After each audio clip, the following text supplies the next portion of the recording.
Welcome student. इस video में बात करेंगे स्टैटिस्टिक्स में पाई डायग्राम के बारे में। आज हम पढ़ेंगे कि पाई डायग्राम क्या होता है, पाई चार्ट क्यों कहते हैं इसको। सबसे पहले हम बात करते हैं इसकी इंट्रोडक्शन की कि पाई डायग्राम जो होता है उसको हम कंपोनेंट डायग्राम भी कहते हैं। अब कंपोनेंट डायग्राम हमने प्रीवियस वीडियो में पढ़ा था कि कंपोनेंट डायग्राम ऐसा डायग्राम होता है जिसके अंदर अलग अलग प्रोपोर्शनली कंपोनेंट्स में डेटा को बांट दिया जाता है, उसके रिप्रेजेंट को बांट दिया जाता है, डिस्ट्रीब्यूट कर दिया जाता है। और पाई डायग्राम में भी लगभग ऐसा ही होता है कि जो भी कंपोनेंट्स होते हैं डेटा के उसको बांटे जाते हैं, डिस्ट्रीब्यूट करे जाते हैं एक सर्कल के अंदर, और वही सर्कल यहाँ पे पाई चार्ट के नाम से जाना जाता है।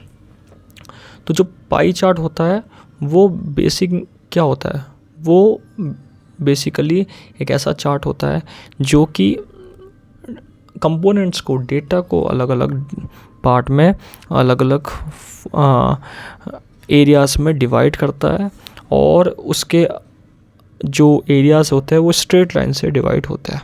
यानी कि एक स्ट्रेट लाइन जोड़ दो और उस स्ट्रेट लाइन से सेंटर से हम सर्कमफ्रेंस तक स्ट्रेट लाइन जोड़ के, यानी कि सर्कल का जो सेंटर है वहाँ से सर्कमफ्रेंस तक, जो सर्कल की बाउंड्री वहाँ तक स्ट्रेट लाइन जोड़ के हम उस जो कंपोनेंट है उसका एक एरिया डिफाइन करते हैं, और इसी एरिया को हम क्या कहते हैं, पाई चार्ट कहते हैं। पाई चार्ट एक पाई डायग्राम को रिप्रेजेंट करता है और इसके अलग अलग कंपोनेंट होते हैं।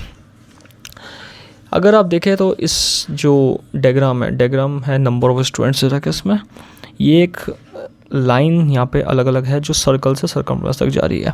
नंबर ऑफ़ स्टूडेंट्स 100 है अप्रॉक्सिम मानना है, और उसमें देखो पेंटिंग वाले 30% है, डांसिंग वाला जो ग्रीन एरिया है वो 10% है, रीडिंग बुक्स वाले 20% है, अदर्स 24 है, और सिंगिंग के 16% है। इन सब का टोटल लगभग जो है सबका टोटल 100 है। और इस जो 100 स्टूडेंट्स है उन 100 स्टूडेंट्स या 100% है उसको अलग अलग परसेंट में बांट दिया गया है कि इतने परसेंट के, जैसे अदर्स में 24% है, यानी कि 24% स्टूडेंट्स अदर सब्जेक्ट है। रीडिंग में इंक्लूड है 20%, डांसिंग में 10, पेंटिंग में यहाँ पे 30, और सिंगिंग में यानी कि म्यूज़िक में 16% है।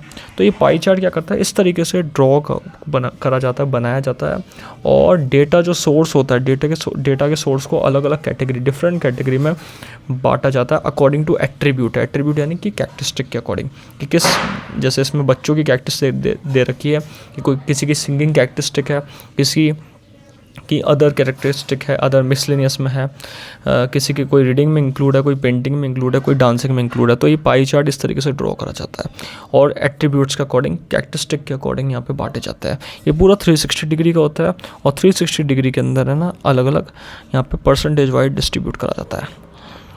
Pie chart usually are not drawn with absolute values of a category. एक बात यहाँ पे है कि कंप्लीट एब्सोल्यूट वैल्यू कैटेगरी की बेसिस पे ड्रॉ नहीं होता, ये अप्रॉक्स वैल्यू के बेसिस पे ड्रॉ होता है। The values of each category are first expressed as a percentage of the total value of all category.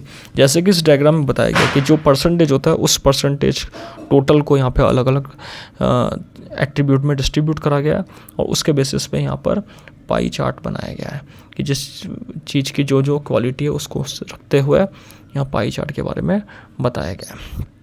तो इस वीडियो में हमने पढ़ा कि पाई चार्ट क्या होता है, पाई डायग्राम क्या होता है, जिसको हम कंपोनेंट डायग्राम भी कहता है, लेकिन बार डायग्राम नहीं होता है। ये कंपोनेंट डायग्राम की तरह शो होता है, ये प्रोपोर्शनली में कंपोनेंट्स ऑफ डेटा को डिवाइड करता है, और इसी को हम पाई चार्ट कहते हैं। इसके अंदर एक स्ट्रेट लाइन होती है जो सेंटर से सर्कमफ्रेंस तक जाती है, और वो स्ट्रेट लाइन अलग अलग कंपोनेंट को डिवाइड करने में काम करती है। ये पूरा 360 डिग्री का होता है, और ये पूरा इसके अंदर अलग अलग कंपोनेंट को बांटे जाते हैं।